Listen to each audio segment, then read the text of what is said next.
Díomh go léir, is Micheal Carmel agus anocht tá mé féin agus má cólaí an seo Jonathan leabhar an Canistmhic seán ag Condaí an Cabhán ag caint leis an Dr Mícheál Briody, Léachtóir ó University of Helsinki. This is the third event in our series of events for the Baltina Festival, and we're delighted to welcome Dr Mícheál Briody, a retired lecturer from the University of Helsinki, to speak with you this evening as part of the Baltina Festival. The title of his talk is Folklore Collecting in County Cavan and the Changing Nature of Folklore Traditions. Mícheál lectured in the University of Helsinki for many years. His monograph, The Irish Folklore Commission, History, Ideology and Methodology, was published in Helsinki in 2007. He has written numerous articles in Irish, English and Finnish on folklore, the history of the Gaelic League. He has also edited 2 volumes of his father's memoirs, Thomas Briody, The Road to Avondale in 2009, and In the Service of the State in 2012. Mícheál's father, Thomas or Tosti Briody, was born in 1913. He was a native of Mullahorn in County Cavan. And just to let you know that this evening we're recording this event and it will be available on Cavan Library's website from next week. I will now hand you over to Mícheál for what should be a very interesting talk, and you can pose any questions at the end of the evening. Jonathan will then talk to you. Go to Míle Magat. Go to Míle Magat. Go tain Carmel agus fáilte roimh de gachéine. I should say that I'm giving this talk from Helsinki, which is an hour later. It's 10:05 now, and it's if it was a bright day, this would be quite light, but it was not a bright day, so it's sort of getting quite dark now. My talk this evening will, for the most part, concern the activities of the Irish Folklore Commission in Cavan County. This was a government-funded body set up in spring 1935 and which continued its operations until late 1970, when it was disbanded and reconstituted in University College Dublin as a Department of Irish Folklore.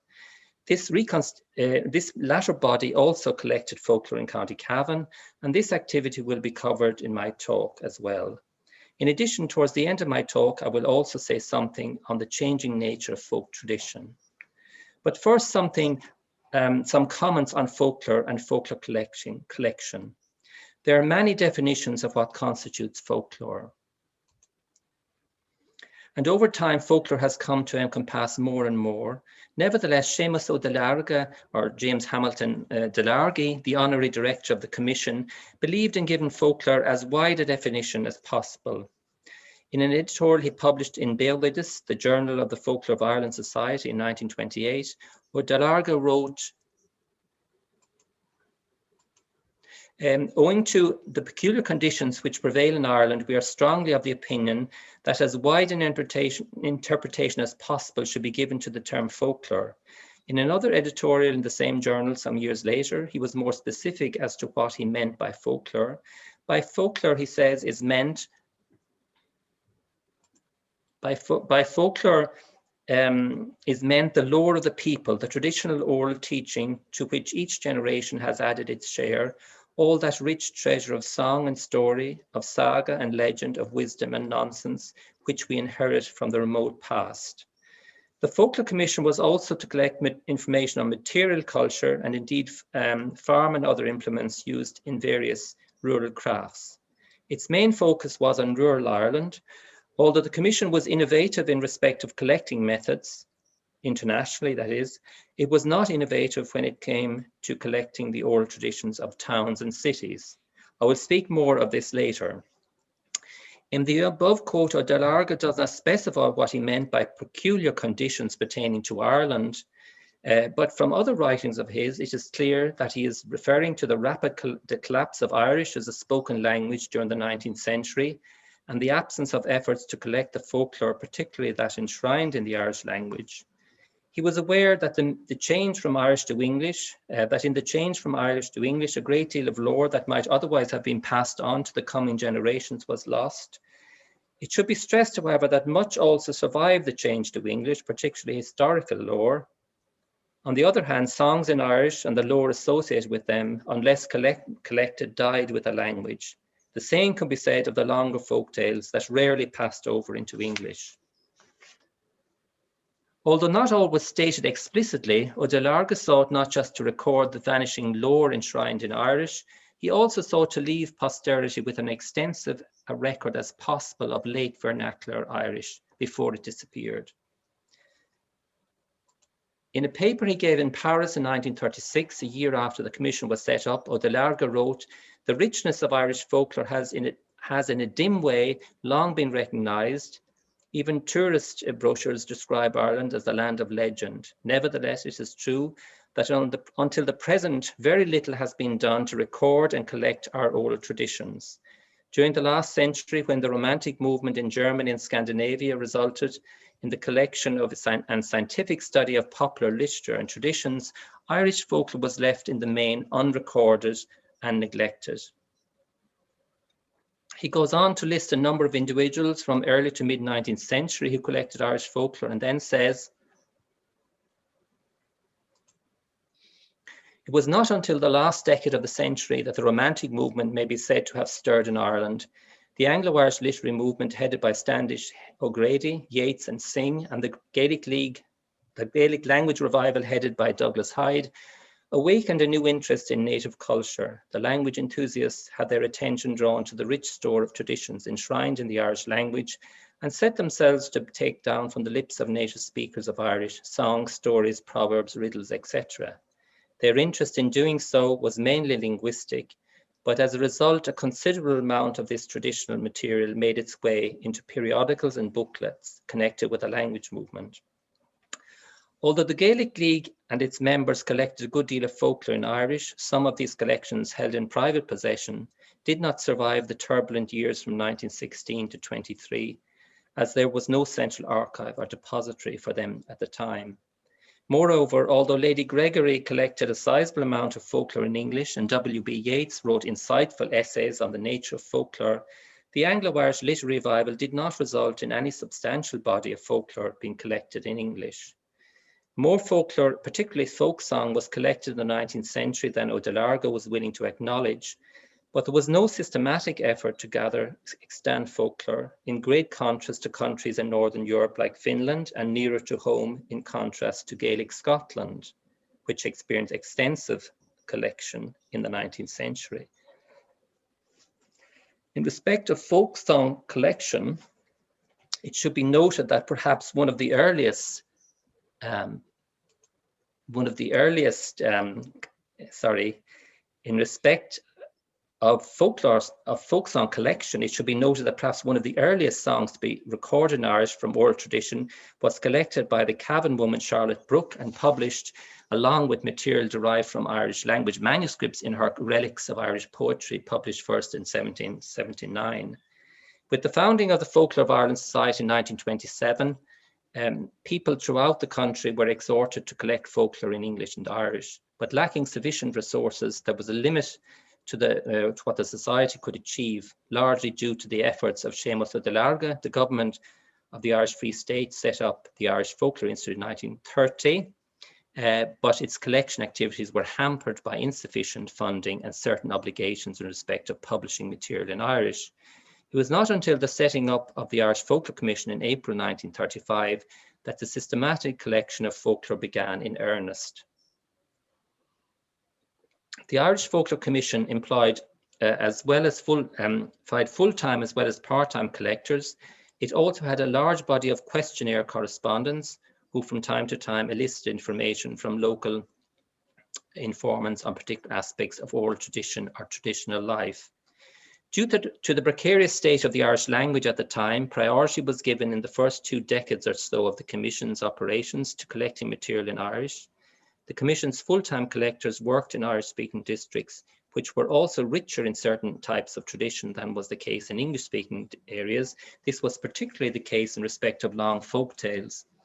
Apart from a few brief incursions, the Commission's full-time collector, Jim Delaney, made in West Cavan in the late 1950s and early 60s, it was not until the late 1960s that a full-time collector was sent to County Cavan to work certain areas of the county on a regular basis.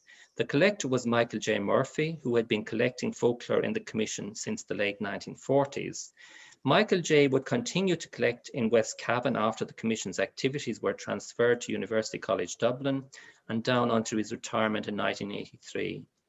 It should be noted that Micheal J did not concentrate on West Cavan alone. Simultaneously, he worked other counties, particularly the adjacent counties in Northern Ireland. In all, Micheal J was to collect some 6,000 pages of oral tradition.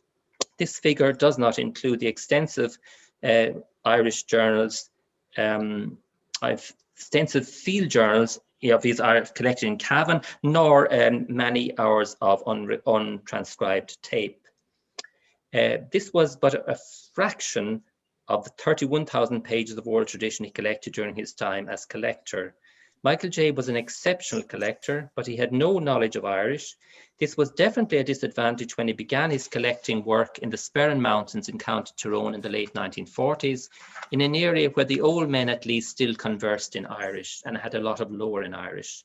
By the time he began working in West Cavan, there was no native speakers of Irish left, but there were people still alive who had spoken Irish with their grandparents in their youth or acquired a certain knowledge of Irish in some other way, but whose Irish had since receded. Some of these people still had snippets of Irish, sayings, prayers, songs, etc. Micheal J did record a certain amount of Irish of this sort on tape, but his unfamiliarity with the language prevented him from eliciting this residual Irish in a systematic way. As a full-time collector of the Irish Folklore Commission, he kept extensive journals or field diaries of his field work throughout his collecting career. The journals he kept during his first 3 years in, this is Micheal J. Murphy, but now during the first 3 years in the Sperrin Mountains, he published in the gem of a book called Tyrone Folk Quest, 1973, which is well worth reading. I don't know if it's still in print. Although the author, there's not yet. Although the author of many books, several of them based on material he collected of the Irish Folklore Commission, as well as on his field diaries, he was never to devote an entire book to Cavan folklore.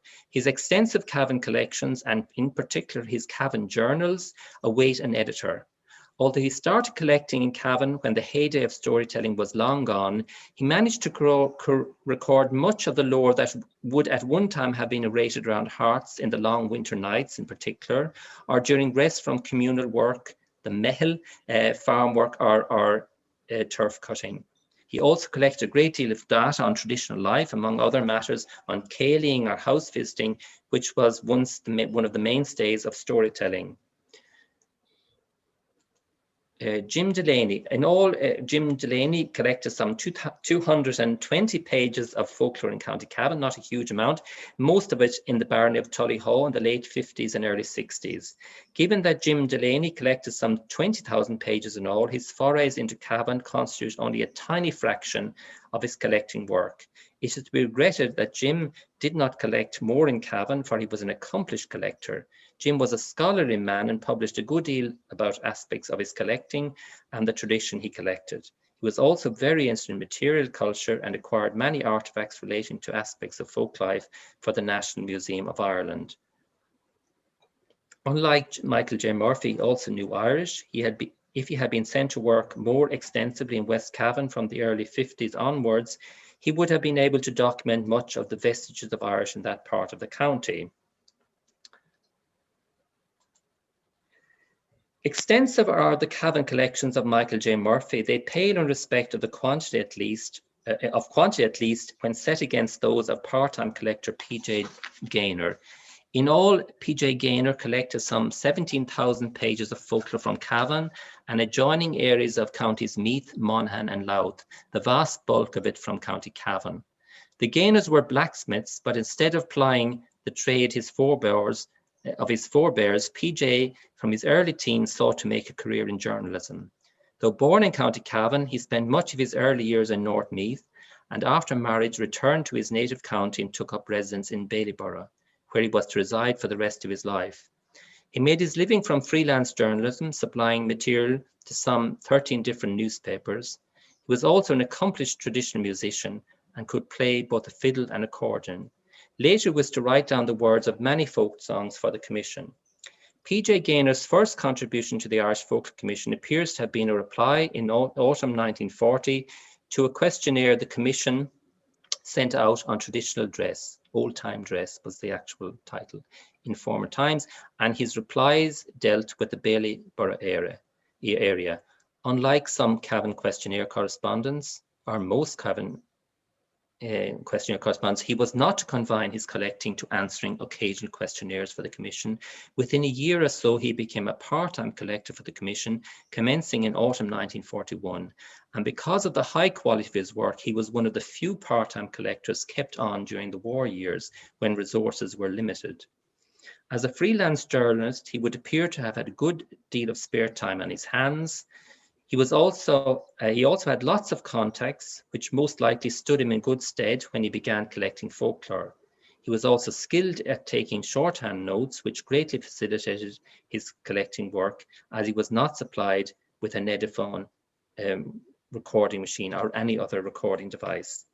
P.J. Gaynor's collections are not only very extensive, they're also very wide-ranging and contain a vast amount of information on folklore and traditional life. If he had been a younger man when he commenced his work, and if his health had remained robust, he might have extended his collecting to mid-Cavan as he hoped to do, and maybe in time even to southwest Cavan and the northwest of the county. The full-time collectors of the Irish Folklore Commission were never adequately paid, certainly not until the mid-1960s, but part-time collectors who were paid a set rate per page they sent in, particularly those who devoted a great deal of time and effort to the task in hand, were just as inadequately rewarded. P.J. Gaynor's collecting work often entailed cycling miles and miles over rough terrain and keeping very late hours, in addition to the toil involved in writing up his shorthand notes. It was a labour of love. It should also be remembered that he was almost 50 years of age when he began this arduous collecting work for the Commission. Music collecting. In addition to the above collectors, the Commission's special collector of music from 1942 to 47, Seamus Ennis, while on holidaying in southwest Cavan, noted down the words and music for a small number of songs. Later, Tom Munnelly, who collected song and music for the Commission's successor, the Department of Irish Folklore, and who was based mainly in County Clare, collected some 200 folk songs in various parts of County Cavan, as well as other related lore, mainly lore relation to song and music tradition. The school scheme. Now, I have... yes. In the school year 1937-38, a scheme to collect folklore to the agency of senior primary school children was implemented in the national schools of the south of Ireland. Under this scheme, the principal teachers of each school were provided with a booklet in English or Irish entitled, and then this is Irish Folklore and Tradition, or Beowulf Éireann, with over 50 headings covering a wide range of traditional life, each heading consisting of a paragraph describing the type of information to be elicited by the pupils from parents, grandparents, or other adults. Among the 50 or so headings in the booklet, there was weather lore, marriage customs, games I play, herbs, my home district, proverbs, the local forge, old Irish tales, food in olden times, stories of giants and warriors, religious tales, and historical tradition. That is among others. There were many other headings as well. The school children's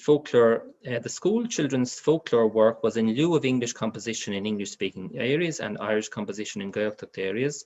Speaking at the mid-century International Folklore Conference held in Indiana University in the USA during July-August 1950, Sean Sullivan, the Commission's archivist, described to delegates how the scheme operated. The scheme worked in this way. The teacher would have a composition on Tuesday or Wednesday, and a day or two before he would suggest some of the topics to the children. Especially if there were any festivals going on, they would have the children inquire at home about the festival and about any stories connected with it. Then, when a composition day came, the children wrote down in the copybook the accounts that they had received from their family and other informants.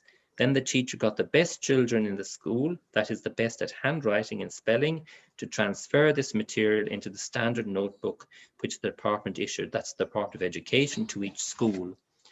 County Cavan returned some 21,000 pages of folklore under this scheme. That is 21,000 pages of folklore were written into the official copybooks supplied. More on this later. Every parish in Cavan returned material under the school's folklore scheme, as did most schools in the county. Some schools, however, returned far less than one might have expected. The amount collected could depend on the number of senior pupils on the roll of that school. Generally speaking, the more schools in a parish, the more material was collected. Moreover, teachers may not always have been sure what sort of material qualified for inclusion in the memorandum books or the main copybooks, and this may account for the sparse returns from certain schools. The parents of some children in some areas may have been less than enthusiastic about the scheme, and good informants may not have been available. For some informants, the presence of pen and paper may have been intrusive, or they may have experienced the dictation situation as too formal, possibly recalling questioning by RIC in the past, or then Gardaí. Some may also have felt that what they might contribute was not worth collecting. It should be remembered that collecting folklore, as opposed to being asked to tell a story or about a past event, etc., was new, something beyond most people's experience. Moreover, dictating to school children who recorded the lore with pen and paper demanded patience and was arduous for both informant and collector. Sometimes the teacher took a very active part in the children's work, and this improved the quality of the material. This was the case with Thomas J. Barron, principal teacher of Knockbride School, who also contributed stories he collected himself to the scheme. There were a number of other teachers in that category as well. It is not surprising that material collected on the school scheme varies in quality, but nevertheless the scheme contains a great deal of information on oral tradition and traditional life. It should be emphasised, however, that it was never the intention of the Commission that the school scheme be seen as an end in itself, but rather as a means of charting tradition, of unearthing good informants and revealing areas rich in tradition for future collecting by full-time and part-time collectors. Because of cutbacks during the war and limited resources later, the Commission was never able to utilise the school's collection to its full potential. Nor is this the full picture. As well as being asked to forward the completed and incomplete large copybooks to the Department of Education, schools were also asked to forward the pupils' jotters or a selection of them. It was generally thought that the large copybooks sent in, or memorandum books as they were called, contains around 90% of what was in the children's notebooks. However, later research has shown that in the case of many schools, the opposite in fact was the case. In other words, only a fraction of what the children collected was transcribed into the official memorandum books for various reasons, while the proportion of material transcribed into the official memorandum books varies from school to school. It is safe to surmise that in the case of most schools, the extant children's copybooks contain material not to be found in the bound volumes of the school collection. Most Cavan schools returned the children's copybooks or a selection of them, and this constitutes an added resource for those researching Cavan folklore. For this reason, anybody wishing to consult the returns from any particular school should investigate if the school in question also forwarded the pupils' jotters. In addition to the school folklore scheme, the Commission's Questionnaire scheme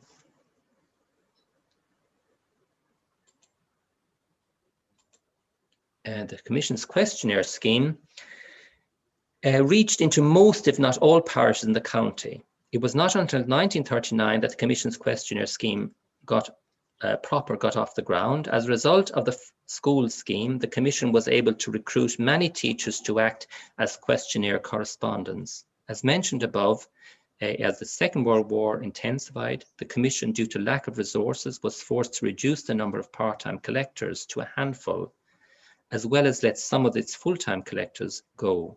To compensate for this loss, it expanded its questionnaire system, and much material was collected in this way during the war years. The majority of those who contributed folklore to the Commission and its successor over the years from Cavan were questionnaire correspondents. Some answered just one or two or a few questionnaires, others many and over several decades. Most questionnaire replies comprised only a few pages of data, some just a page, while others could be up to 10 pages in length or more. However, even short questionnaire replies might involve quite a bit of work, as the correspondent might have to quiz a number of informants and journey some distance from home, often by foot or bicycle. Nevertheless, it is noteworthy that few Cavan questionnaire correspondents contributed other collections of the folklore of Folklore Commission's archive, which has never been investigated. Not exactly sure why was that. Maintaining a pool of questionnaire correspondence over time was a problem for the Commission. Barbara Ní Lyne noted that the school's scheme acted as a springboard for the recruitment of so many of the Commission's new questionnaire correspondents. Says that subsequent decades saw an almost inevitable falling off in numbers as many of the teachers grew old and retired. The Commission's questionnaire systems went into rapid decline in the 1950s for various reasons and was revived somewhat by its successor, the Department of Folklore, in the 1970s. Now, folklore on a wide range of subjects was collected in Cavan in this using questionnaires such as Holy Well, St. Martin's Feast, Old Time Dress, the Blacksmith in Tradition, Garland Sunday, St. John's Eve, Christmas Customs, the Great Famine, Halloween, May Day, the use of furs, Dwelling House, Rosary, Hurling, and many, many other subjects. In all, some 64 correspondents in County Cavan completed questionnaires on a wide variety of subjects from the late 1930s to the late 1970s. Sound recordings, the full-time collectors of the Irish Folklore Commission used heavy, cumbersome Ediphone recording machines for some 2.5 decades to record longer items of lore such as folklore. For shorter lore, they often used pen and paper. The Commission could not afford to keep the used Ediphone wax cylinders the collectors sent in with their transcribed text. The bulk of these cylinders were paired and rewaxed for reuse, while a small sample selection was preserved to be transferred to more durable discs at a later stage. It was not until the early 1960s, however, that collectors were provided with tape recorders. From the late 1940s, the Commission had its own mobile recording unit, which travelled the country making recordings. Initially, the bulk of these recordings were made in Irish-speaking districts or in areas where a certain number of residual Irish remained. The sound archive of the Irish Folklore Collection today contains many hours of recordings of Cavan provenance, most of it derived from the post-Commission period. In addition to the many hours of recordings made by Micheal J. Murphy, much but not all of which he subsequently transcribed, there are recordings of other members of the staff of the Department of Irish Folklore and later the Folklore, Irish Folklore Collection, such as Tom Munnelly, Leo Cordoff, Dáithí Hógáin, Barbara Ní Lyne, and Christopher McCartha. Some general comments. There's no doubt that County Cavan, in comparison with many other counties, fared quite well in respect of the amount of folklore collected in the county by the Irish Folklore Commission and its successor, the Department of Irish Folklore. However, apart from material in the school's collection, many Cavan parishes are not represented in the National Folklore Collection's main collection, or only to a very limited extent, for example, by questionnaire replies. This is particularly true of parishes in Central Cavan and also in Southwest Cavan, in the southwest of the county. The bulk of the Cavan material in the main collection derives from the southeast of the county and to a lesser extent from the northwest. In respect of the latter, it has to be noted that most of the material collected in the barony of Tullyhaw was collected in the post-Commission period by Micheal J. Murphy. Furthermore, it should be noted that Micheal J. mainly collected in the Black Lion area. There were many areas of the barony that he did not manage to cover. There was only so much one man could do, of course. The southeast of the county fared better, as we have seen above, thanks to the labour and dedication of part-time collector P.J. Gaynor. Although much folklore was collected in County Cavan,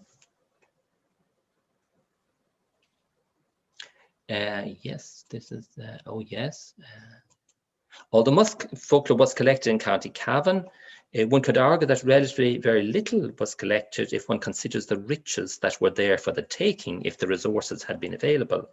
The Irish scholar Eamon O'Toole in the early 1930s collected a small amount of folklore in Irish in the county, first in southeast Cavan from a handful of Irish speakers who lived in the vicinity of Loch Ramor, or Raymore, I'm not sure of the pronunciation there, I should know, and a few years later from native speakers in Glangevlin area.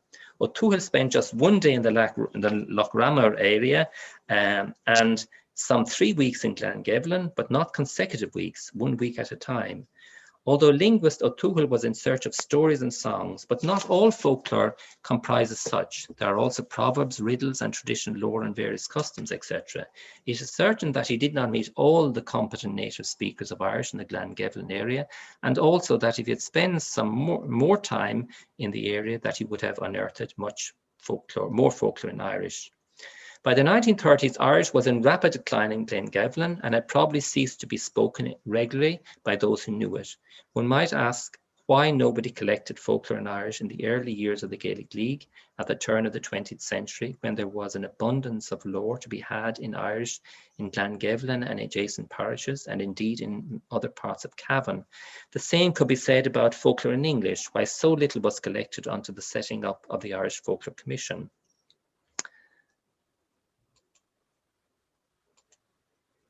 Now, yes, this is, oh yes. The title of my talk, in addition to folklore, refers to the changing nature of folk tradition. So it is best to speak something on this matter. The Irish Folklore Commission was mainly interested in old lore, in common with their scholarly colleagues abroad, who for the most part saw folklore as a survival, something found among mainly illiterate people living on the fringes of literate society. Something that was nearing extinction in the face of modernity, or to use a term implied at the time, something that was devolving, the opposite of evolving. The Commission was less interested, if at all, in new traditions that were emerging and in what survived in a weakened or attenuated yet living form, the passing of more traditional society. In other words, older tradition that had been adapted to the changing times. They weren't interested in that, only in what was old. While the old traditional way of life had indeed passed, there was still a vibrant oral tradition. Radios did not penetrate rural Ireland for some decades after they first became commercially available from the early to mid-1920s. And after the setting up of RT in 1960, many years would pass before television sets would be found in every home. People continued to entertain themselves with chat and lore, even if over time certain types of traditional stories became less and less frequently told. The Commission did not send its collectors, for example, into houses where young people convened or into pubs to document what lore and song was told or sung in such venues, nor did they send their collectors into wake houses where traditional stories were still being related long after they had ceased to be told in other venues. The Irish Folklore Commission placed great emphasis on rural lore and life, and its full-time collectors steered clear of the small and big towns, not to mention cities, unless collecting from some informant or other who derived from a rural community. The Irish language writer Martin O'Kine, who, although he grew up in a near monoglot Irish-speaking rural community in Spidale in Connemara, in a well-known lecture in 1950, criticised the obsession of the Commission with what he termed dead clay, while ignoring the living clay that still survived. So dead clay and living clay are the terms he used. So they ignored the living clay, what still survived, however different it was from the old tradition that it had displaced. In other words, he accused the Commission of being interested only in dead tradition. He also pointed out that folklore is dynamic. It does not just belong to the past alone, but is constantly being remolded and recreated. And he also chided the Commission for ignoring urban tradition. O'Kine's criticisms fell on deaf ears for some decades. It has to be said, however, that his views were ahead of his times, both nationally and internationally. And in many respects, the Commission were prisoners of their times, sometimes behind the times in certain respects, although innovative in other respects. Certainly with regard to collecting methods, they were innovative. The concentration of the Irish Folklore Commission on old lore meant that they were always in a race against time as old informants were dying off. The commission was disbanded in 1970 and its work was transferred to the Department University College Dublin.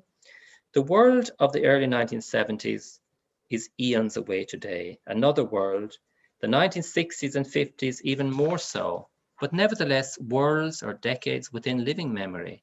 And while we know much of everyday life from printed and audiovisual sources for those decades, there is much that is not found in such sources that may still exist in the memories of people over 60.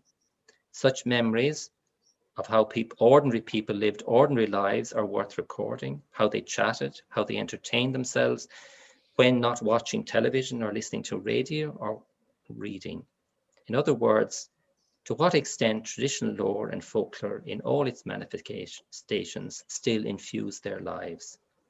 But if we only concentrate on the past and not on what is under our noses, we are making the same mistake that the Irish Folklore Commission made in seeing folklore only as a survival. Folklore also belongs to the present as well as to the past. It belongs to our humanity. The folk is no longer solely comprise rural dwellers. The meaning of the word folk in folklore has for many decades taken on a much wider meaning. Not only does it also encompass town and city dwellers, but to quote the American scholar Alan Dundes, the term folk can refer to any group of people whatsoever who share at least one common factor. It does not matter what the linking factor is. It could be a common occupation, language, or religion. But what is important is that a group formed for whatever reason will have some traditions which it calls its own. In theory, a group must consist of at least two persons, but generally most groups consist of many individuals. A member of a group may not know all other members, but he will probably know the common core of traditions belonging to the group, traditions which help the group to have a sense of group identity. And he also elsewhere speaks of a family traditions, a family folklore. Dundes wrote the above in 1965. If he had written it a decade or two later, he'd probably have said he or she instead of he, will probably know, etc., etc. Which brings us to the question of gender. The Commission, a prisoner of its time, was far more male-orientated without realizing it than a similar state-funded commission would be today. The Commission's failure to take religious denominations other than Catholics sufficiently into account is another oversight, if it was that. When the Commission was set up, the Protestant population of County Cavan amounted to some 14%, hardly an insignificant minority, yet the Commission never sought to elicit specific Protestant traditions in County Cavan or anywhere else in Ireland for that matter. The only place where one of its collectors worked extensively with Protestants was in parts of Gaelic Scotland. But to return to Dundes, his above definition of what constitutes the folk allows great scope for collectors. There is much still to collect, both old and new, and there always will be, and from many, many groups, communal, national, local, occupation, familial, etc. Again, to quote Alan Dundes, dismissing the once widely held view among folklorists that folklore was survival, he says,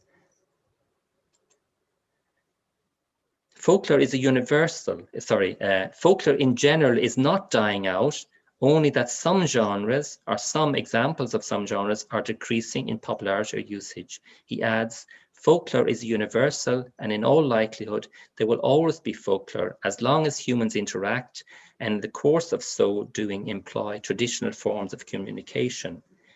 I should add, Alan Dundes died in 2005 before social media became all pervasive. His optimism may therefore have to be qualified. For the first 25 years of the collectors, of its existence, the collectors of the Irish Folklore Commission had to make do with cumbersome Ediphone machines and very often with pen and paper. The limited resource of the Commission did not allow them to provide collectors with more portable and sophisticated recording machines until the early 1960s. Today, everyone can be a collector of tradition. There are many types of recording device and mobile phones offer people the chance to make videos with relative ease. But everyone is not a recorder of traditions, though many people record themselves to a point of obsession with selfies and Instagram. We live in an age when age-old patterns of everyday conversation are breaking down, where there is less and less continuous speech within families, between friends, and in the workplace. Speech has not disappeared and will not, but it does take second place much of the time. For this reason, recording how past generations chatted and entertained themselves is more important than ever to ensure that something of our humanity survives the endless pressures to conform to the demands of the technology industry, as well as to the orthodoxy of much of modern life. We live in an age when technology does not just serve humanity, humanity has to serve technology or go under, it seems. My father, Thomas Tosti Briody, a native Mullahoran, and who lived into his 100th year, used to say, "Alone is never alone." I'm sure that this was not an original saying of his. It was said by others before and after him. For all I know, it may have been a traditional saying, functioning somewhat like a proverb to instruct. By alone is never alone, he meant one always has one's thoughts. That was certainly true in the past. But with the endless browsing of mobile phones and iPads and other devices, with the necessity to be always connected, etc., people do not like being alone with their thoughts anymore. The use of mobile phones and social media is being studied by folklorists, among others. As I do not have a mobile phone or of any description, I never have had, I am not the best person to speak on such matters. Not having a mobile phone has many advantages and admittedly occasionally disadvantages. It does, however, allow me to observe my fellow human beings at close quarters, most interestingly in situations that in the past would have involved continuous face-to-face interaction, say two friends meeting in a cafe. Face-to-face communication has not disappeared altogether, but very often it takes second place. There is so much distraction, things of great import to be checked endlessly. If smartphones were around in the past, when the Shanachie beside the fire would occasionally break from his narration to check his Facebook, etc., and his audiences would possibly be doing the same during his narration. Something really important, I'm sure, that can't wait. Mobile phones did not kill off the old storytelling. Modern life, radio, television did that. But if storytelling had survived longer, mobile phones would certainly have finished off the Shanachies in a very short period of time. I will finish on a practical note. For those interested in recording folklore or oral tradition, be it past or present, it is unlikely that any institution will in future be given the task of systematically collecting oral tradition, as was the Irish Folklore Commission. In future, collections of oral tradition or oral history will, for the most part, be made by individuals, most likely by people engaged in research into local history, tradition, and such like. Anyone who undertakes collecting oral traditions or oral history should try and ensure that what they collect after they no longer need it for their research finds a safe home in some library or archive. People engaged in the study of Cavan tradition or history, be it purely local or with a national dimension, should at some stage, preferably initially, acquaint themselves with the collections housed in the National Folklore Collection in University College Dublin, not just for Cavan itself, but also for adjacent counties. The National Folklore Collection is a successor of the Department of Irish Folklore and is still located in University College Dublin. As I have pointed out above, modern-day folklorists no longer view folklore simply as a survival of something more complete in the past, as remnants of a past golden age. Folklore is something that is rooted in the present as well as in the past. The collections amassed by the Irish Folklore Commission that were transferred to University College Dublin in 1971, almost 50 years ago, have had a rather turbulent history in that college. Let's hope they have a future in UCD as well as a past. One way of ensuring that they have a future is for listeners to this lecture to visit this world-famous archive, recognized by UNESCO as a World Heritage Site, but nowadays little appreciated by the authorities of the college that once welcomed it into its bosom and who have since come to see these collections as a burden, it would seem. an unwanted wayward child. So when the corona restrictions allow, please visit the National Folklore Collection for yourselves, but don't forget what is under your noses, the folklore around you, endlessly pushing up new shoots, coming into life all the time. Thank you very much. Michael, thank you for a very interesting talk this evening.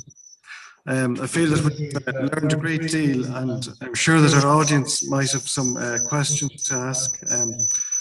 So if anybody has a question, if you'd like to either pop it into the chat or unmute yourself and you can ask.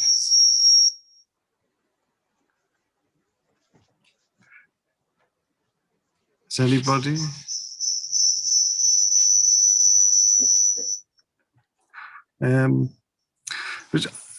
Michael, Mícheál, sorry. Apologies, Mícheál. Mícheál, we tend to think of folklore as collection as something that occurred through the schools scheme from 37 to 38. But just wondering how much more was actually collected between 1940 and the 1970s, and what was like the difference or the quality of the material gathered, say, by the children as opposed then by the historians or the adults? Yeah. Well, I mean, children are children. Now, there were exceptional children throughout Ireland who were as good as adults, or certainly on the way to being. But in general, there's a certain limitation because it was a school's exercise. Now, children over time did get used. They did many exercises, so they got better as they went along. So, but I think, as again, we have to remember that for many parts of the county and the country, the school's collection is the only thing we have available. So it's valuable for that reason, But at the same time, it is a very fine collection. I mean, within those limitations, I think we'd have to say that. And yes, there were teachers. Now, Thomas J. Barron did actually do a lot of collecting himself, but there were some teachers in parts of the country that did all the collecting. They forgot about the children. So those copybooks are of completely different. So you'd have to say that. But one of the things that probably didn't. A lot of the children of that generation probably emigrated, So, and one wonders really what memories they had of it. I think people had a lot of memories of that, exciting memories of this very different type of activity they had. But I have a little snippet. I have a bit of folk from one of my relatives in Southwest Cavan who they went to a house and they were afraid of the old man, and woman, and they didn't collect any folklore, and they went home, and so they didn't have folklore, so they got one of their mothers, got the dictated something, and the girl, not the girl of the house, copied it, so there was probably a certain amount of fabrication as well out of necessity, but it is a very, there are very, very fine, for instance, I mean, I'm not hugely familiar with the Cavan collections, but say parts of South Kilkenny, there's some excellent collections, so there would also be in Cavan, if I was more familiar with the Cavan material of the school's collection. I mainly investigated the main collection. There certainly is good material, but children are children, and exceptionally, they're good collectors. Yes, but of course. It's early days yet for them, or it was early days yet, but that was one thing. But one thing I didn't mention is that I mentioned Charlotte Brooke, who was one of the first, perhaps the first collector of a folk song in Ireland, from the oral tradition in Irish. But there was also maybe what, even though Seamus de Larga decried the fact that very little was collected by way of folklore in the 19th century, apart from folk song. Now, there was a lot of material produced for the maybe a foreign readership, yarns and such matter that were worked up. They're not probably genuine folklore. They have their roots in folklore, but they're really, they're not collections as such. They're reworkings, all that. But we have from Southwest Cavan, Ballymakew, next to Ballymahoran, in the 1860, an Irish scribe, James Coyle, Seamus McCoyle, collected a yarn in Irish from his brother in Ballymakew, and it was later published in a journal, the early 20th century, but it's one of the few, if not the only such publication we have from that time, a yarn in Irish from from 1860 in an area where Irish was really weak. I mean, it was still just about alive. So Cavan sort of features, in the 19th century and even in the 18th century in folklore collection, or let's say even the absence of it, but in this case, in the presence of folklore collecting. Now, why he didn't collect anything else from his brother, we don't know. He did collect other stuff that has disappeared, because a lot, I said, was destroyed in the early part of the 20th century, when things were in private possession. They could very easily get lost, willfully or otherwise. So that is where Cavan, Cavan has that. And there was the Gaelic manuscript as well. I think which is held in I think it's held in Edinburgh. The Gaelic, but they were County Meath, I think, mainly. It was more. It probably was more. Yeah. There was County Meath. Yeah. Mm-hmm. Now there was a lot of folk song collected in County Meath, very close to the Cavan border. So it was the same area. I mean, Irish survived in North County Meath and Southeast County Cavan quite late. So there's a Gaelic mass. There are many other masses, but one of them is in Edinburgh, and. So, but there,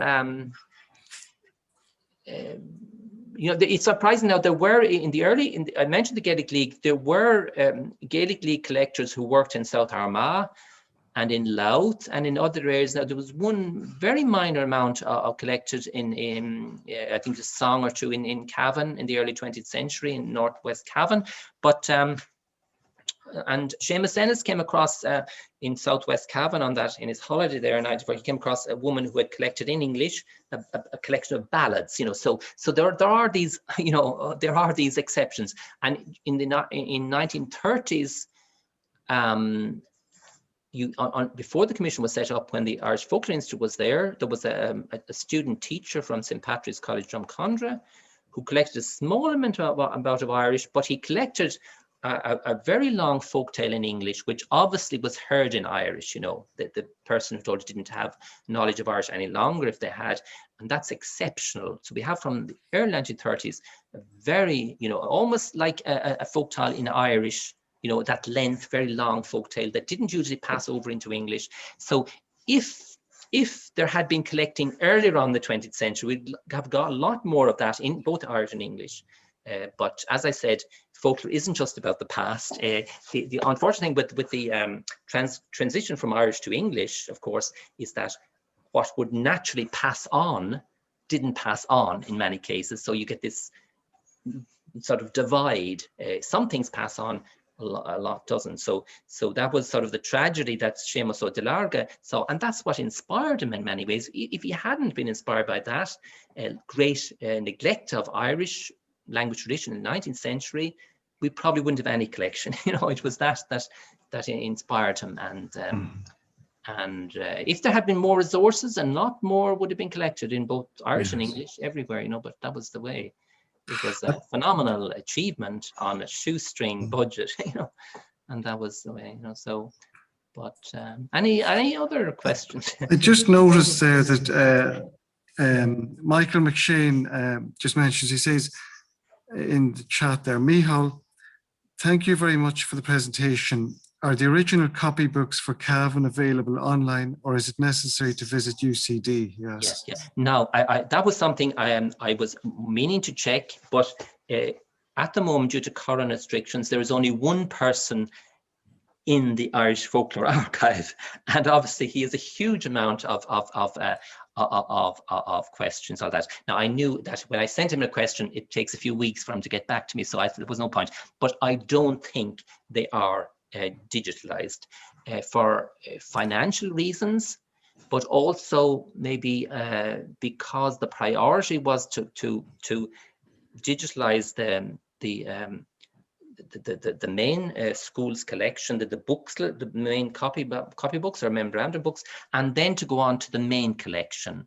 That was given priority because some of the copybooks are sort of, they're you know, there's not much in them, and others are full of material, you know, so they're, you know, to get money from government sources or other sources, you know, it's a harder sell, you know. I mean, the material is less impressive just to look at it because it's sort of tatty, you know. These are copybooks that are done on very, very inferior paper, you know, that's actually probably even disintegrated in some cases, though jobs have been done on them, you know, to restapling, things like that. So I don't think there is now, it's an open question, but I don't think there has.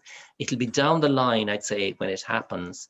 But it would be, but at the same time, the folklore collection is going to open up, I would say, in June. I couldn't be sure, but I'd say it's going to open up. And, you know, it will be possible to look at them, but it's, you know, again, you know, these things, I have no idea exactly when that's going to happen. And, but I have one question for someone. How do you pronounce Loch Ramor or Ramor? Which is it? Ramor. Ramor, yeah, that is, you know, it's a good few years now since I was in Cavan, since I felt that cool Cavan breeze that my father always spoke of. And that, but it's there are, you know, the other, like if this was, there are other things I could have mentioned as well, but you know, there were some other part-time collectors. Was I think Hugh Martin in Southwest Cavan. He was one of these folklore collectors or correspondents of Questionnaire comes that went on to collect a certain amount, you know. And there was in the 1970s, then there were some school children who were not the school scheme, but school children who collected folklore as well. So there was a number of other schemes that certain schools, not all the schools, but certain schools contributed to, I think, Irish Life folklore competitions. So there'll be various things that weren't touched in this talk at all, but are there. And there's quite a bit in the sound archive that would possibly, there are some older collections even from Scollagh and Dugan in the 1930s made collections in Irish in Northwest Cavan, not a huge amount of them, but some. So there are these small bits and pieces here and there that make up the fuller picture, and that, you know, that is so. But as I said, Cavan did much better per, you know, than many other counties, and it has much more, it produced much more in the school system than other counties of a similar population, or roughly similar population, you know, extensively more, quite substantially more. So for whatever reason, it's hard to say exactly why that was the case, but school teachers probably, you know, had a lot to do with it than that. And yeah. Well, Master Green and Cross Keys now would have contributed a massive amount. Yes, yeah. Cross Keys National School. Also, what school I think it is. There's quite an extensive record of the style of roofing and the different hats and all of that. That's many years since I looked at it. Yeah. Another thing that limited some schools was the fact that there were some town schools, and there was some evidence, you know, that because there was this emphasis on rural life and rural, or, you know, they say, oh, there's nothing here, you know, so there could have been, you know, if there hadn't been that emphasis, there certainly was traditions in the towns, you know, I mean, there were blacksmiths in the towns even, you know, I mean, why not, you know, interview a blacksmith in a town, you know, but, you know, there were things there because they didn't see that it belonged to them. There were certain schools that didn't really participate, which is a trouble. And we don't know, as I was saying to Jonathan, we don't know exactly how many Protestant schools, certainly in Knockbride, it was Protestant school, and certainly other, I know just the names that there were other Protestant schools that participated, but we don't know if there was any, because the school booklet that was sent out didn't really take Protestant tradition into account, you know. Even Protestant nationalist tradition, like, you know, Protestant participant in 1798, you know, that really, even that didn't come in, you know, so there might have been certain reluctance, you know, in somehow, you know, so that's an area that needs further investigation, you know, so, and Thomas Barnes seems to be exceptional. Now, I think he would have collected more folklore later, but he was an antiquarian, you know, he had huge interests, you know, in other things, you know, so we often think of teachers with a lot of time on their hands, but they also had families and they had interests, you know, and like an antiquarian interest was as sort of captivating and as time consuming as an interest in folklore per se, you know. That was the way. I suppose Tom himself had no children, but his that's wife, maybe why he did so much work. he would bring his wife along as on these holidays, which were really work holidays. Yeah. And she'd appear in the photographs with him. But that just reminds me, you mentioned something about wives of collectors in your book, and I was wondering, did they play much of a part, or in some of them? Sort of Micheal J's wife did, yeah. Micheal J was certainly in the early years played a lot of part, and in Kerry, Taigo Murchu's wife played a lot of part in the collecting. You know, she went along with them, but she also was good at sort of for instance, if a collector or if an informant was reluctant to give, you know, their lore, she'd sort of go along and coax them, you know, she'd good way. So there were, now we don't know, that's an area that's unwritten. It's probably, there's more of that probably in the collector's diaries. You know, it's sort of an unwritten area, but certainly Micheal J and Taigo Murchu, there were probably others too, but there were no women collectors in that period. Apart from part-time collectors, there were women part-time collectors, yes, but there was no women full-time collectors. And you know, not until the 1980s, that sort of way there was, but when it was in the university, that's where things had changed. No, but so there's obviously a certain amount of tradition that wasn't collected. Yes. But it depends. Micheal J now, I think, did collect a lot of women's lore, but again, his wife would have helped him, you know, so. Yes. I recall a particular story, I think it was Micheal J. Murphy recorded about the dead hand. Yeah. Where they used some particular house, they'd take a hand down off a shelf, which is probably quite mummified, and they used to store the butter with it for good luck. So yeah. Gruesome, yeah.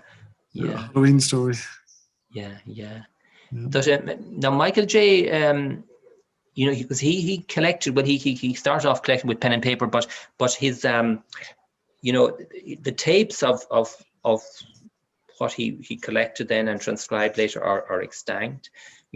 But not everything may have been written down. You know, not just there are tapes that he didn't get around to transcribing, because, you know, when the tape recorders came, there was so much more, you know, it's so much easier to collect, but it was still difficult to transcribe.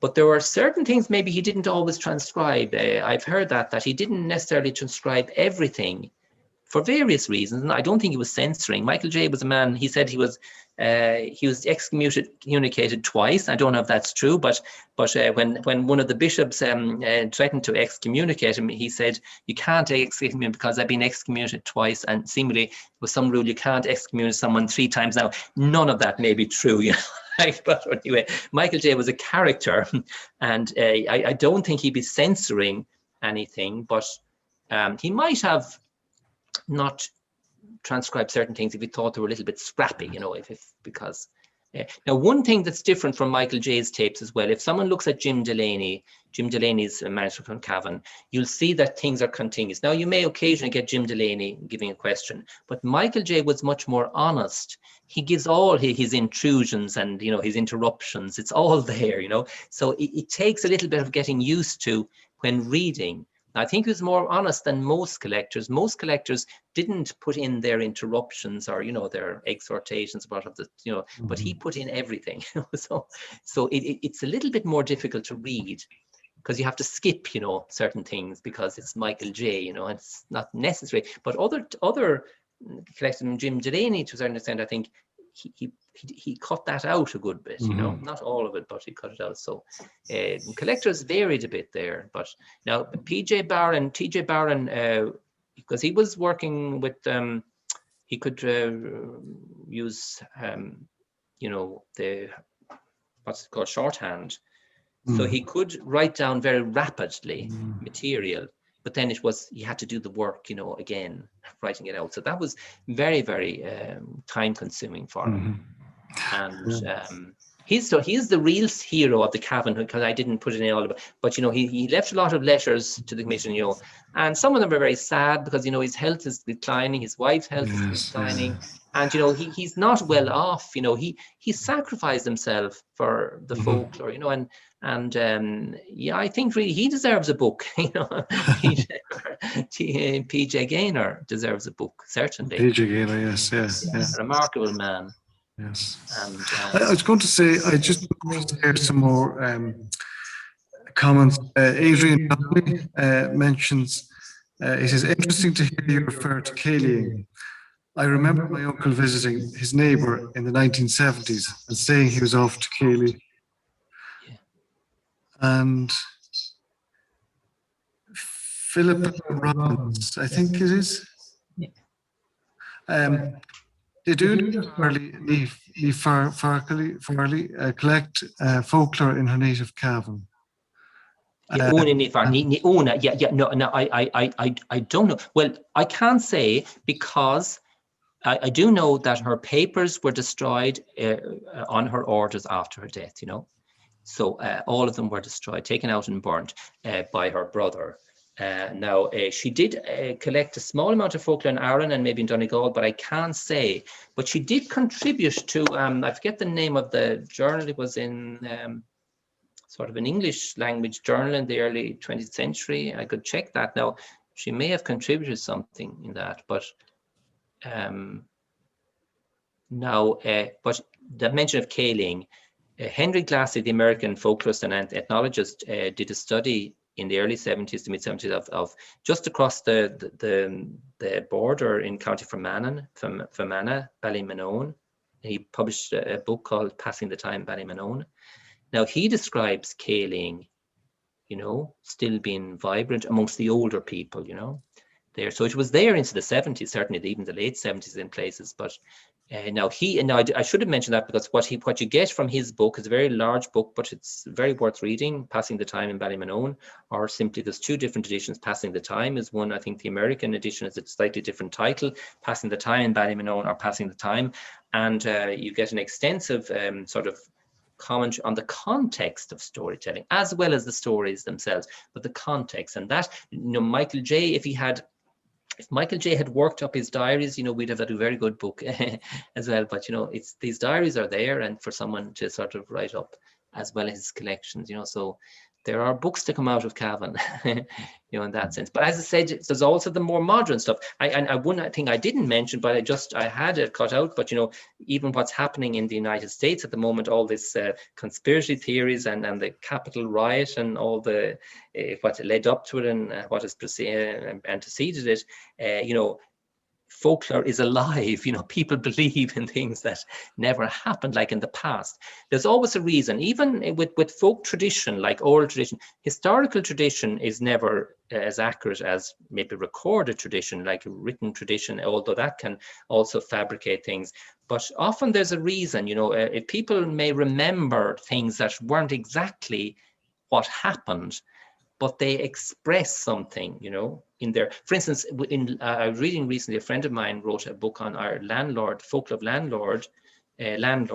Now, his investigation, not all what he investigated was true, you know, but it described the harshness of life, you know, like, I mean, the landlord wasn't always cruel, but he was often cruel, you know, and, you know, like there's a certain generalization, and it also is a way that people survived by somehow creating a world that wasn't entirely, maybe in all cases, correct to the T, but, you know, in many respects was, you know. I recently said to wrote to a friend, I just said, the truth in every lie. There's a certain amount of truth in every lie, you know. So even there's a certain amount of truth even in the most maybe well, I won't say now in conspiracy theories, but in terms of Irish tradition, there's a certain amount of truth in the distortion that you find in folklore as well, especially the historical tradition but you find that also in oral history,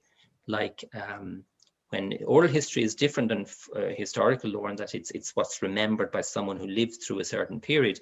But we do generalize and we remember things wrongly and so on, but there's a general pattern, you know.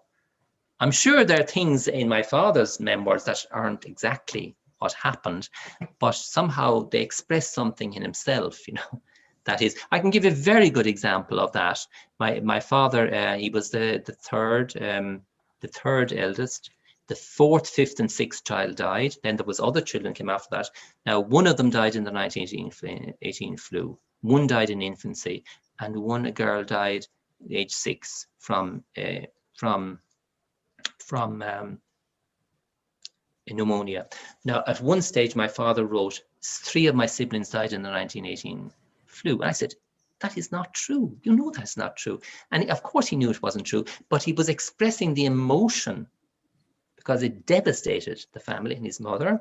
And by linking it to this great global event, the 1918 flu, by linking all the deaths to that, you know, he was expressing that loss and sorrow and tragedy and whatever you call it. So, you know, so there's often reasons for the distortions, you know. Now, my father went on and wrote another version where it wasn't that way, but that was on one particular, he said it, you know, 3 of my siblings died in 1918 flu. And so you have to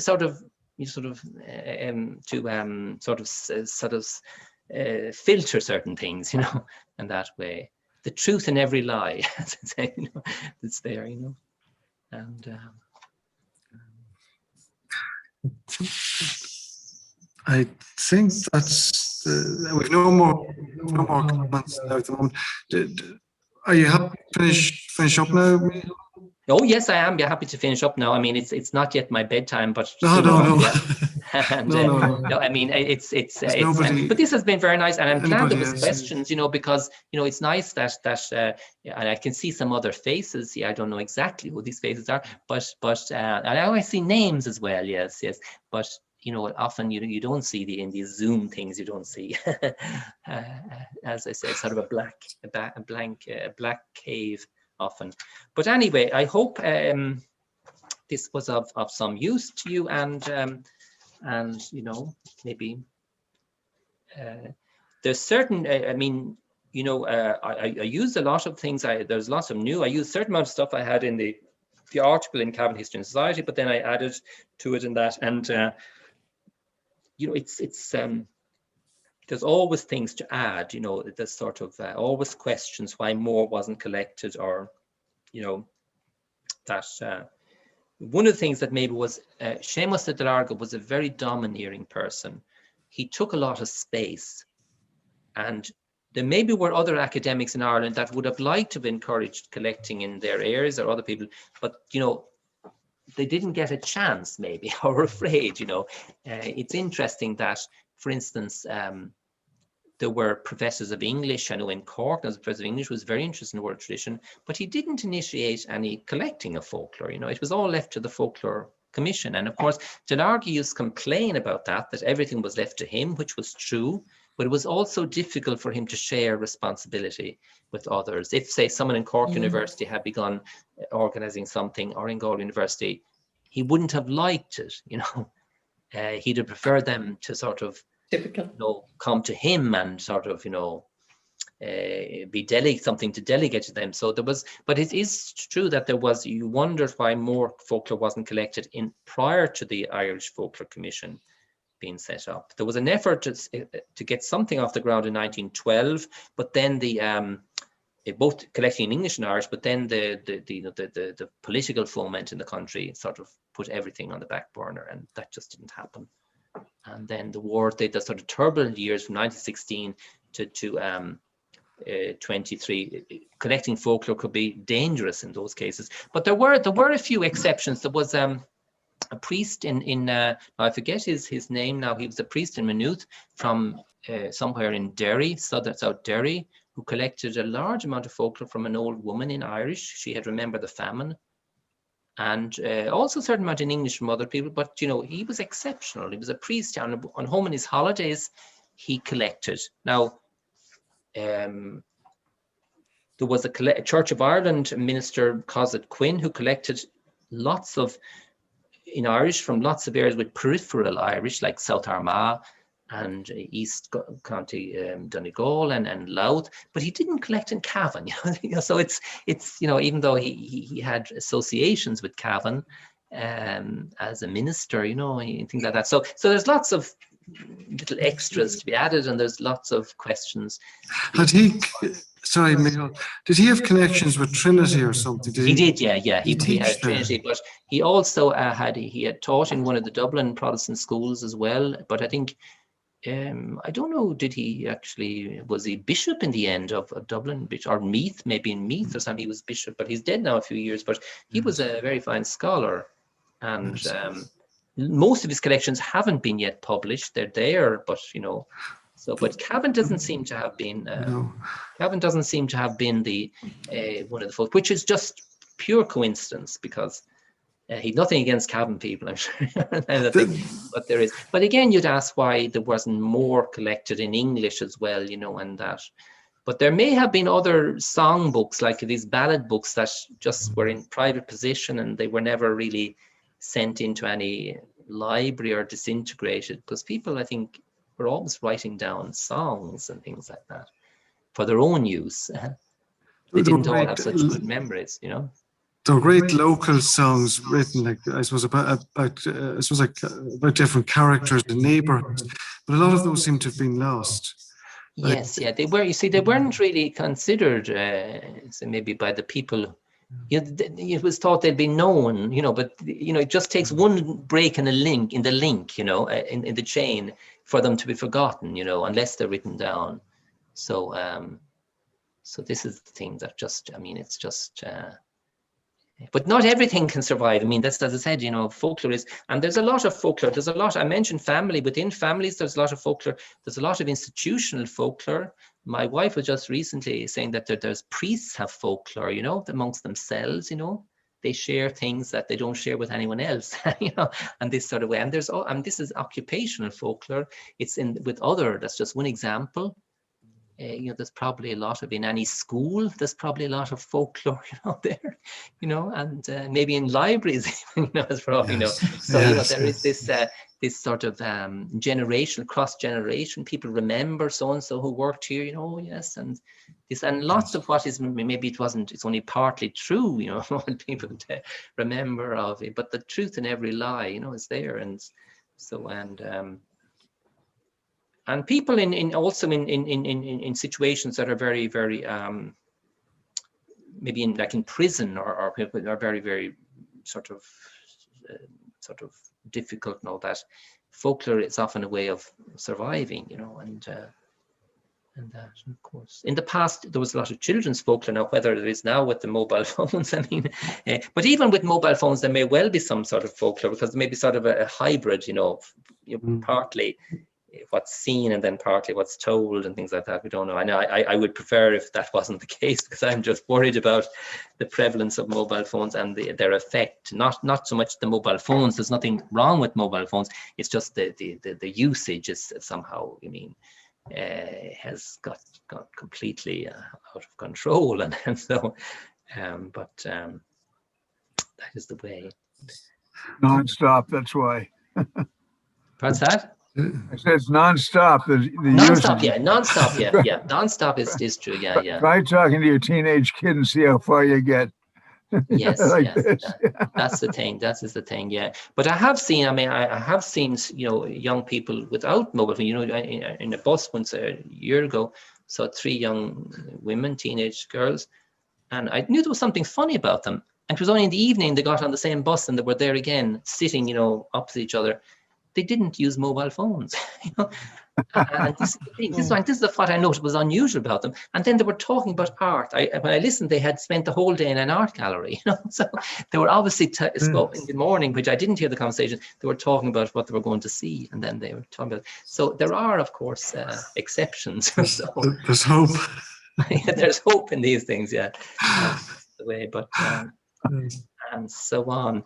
But Carmel, just one question of you. Do you have something to do with Breffni? Or I have somehow note your name is familiar to me, to the journal Breffni. Do you have something to do with it? No. No, I'm afraid not. Brendan Smith had something to do with it. Is that right? Do you know Brendan Smith? Yeah. Sorry, Brendan Scott? Brendan Scott. Sorry, Brendan Scott. Scott. Yes. Yeah. No, for some reason I thought thought your name was associated with. No. Yeah, that sort of way. I'm afraid not. Okay, right. So on. But I suppose, we can finish there if that's okay. It was an excellent evening. Thank you so much. Micheál. Thank you very Thank much. you very much. You're welcome. Thank you Folge so Road, much. yeah. And- Really wonderful. Just- I'm speaking from Connecticut. oh, I see. Oh, very good. Yes, yeah. And my name is not Kay McCaffrey. That's my wife. She's I from see. Tyrone. I'm John Walsh from Connecticut. But it really was a very, very interesting Yes, time. And thanks, Jonathan, for telling me about it. Okay, very good. Yeah, I didn't Thank you, imagine, John. that I would have someone from across the ocean, even though I'm myself across the sea. Taking down everything you say. I see. Yeah. This is the way. Yeah, very good. Yeah, Yeah. and but your time of digital. Yeah. Sorry, I didn't hear. Thank you very much, Micheál, again for Very good, yeah. this evening. And just as a final word, I just want to mention that all our ballot talks they've been recorded and they're available on the Cavan website. www. Very good. I tell my relatives that I prefer them not to be looking in on me this evening because I might get the jitters. So that's just to mention as well, just a great talk on Cavan place names, their origins and meanings. That can still be viewed on the Cavan Library website under events. And next Tuesday, Frank Galligan's a storyteller with close Cavan connections. He'll deliver entertainment, and as a lot of people know here in Cavan, he's a very entertaining, hilarious. very good. Yeah. Well, I must look up the presentation. library website And- for that then. Yeah. Yes. If you go to cavanlibrary.ie or the library Facebook page, and that's what that would be. And to say Frank, he totally gets the Breffney mindset. So he does, I see. and the humor. Yeah. So Very good. just also, and just, I suppose, like just finally, again, just thank you for Micheál for your fantastic talk this evening, and which also will be made available on the website and social media.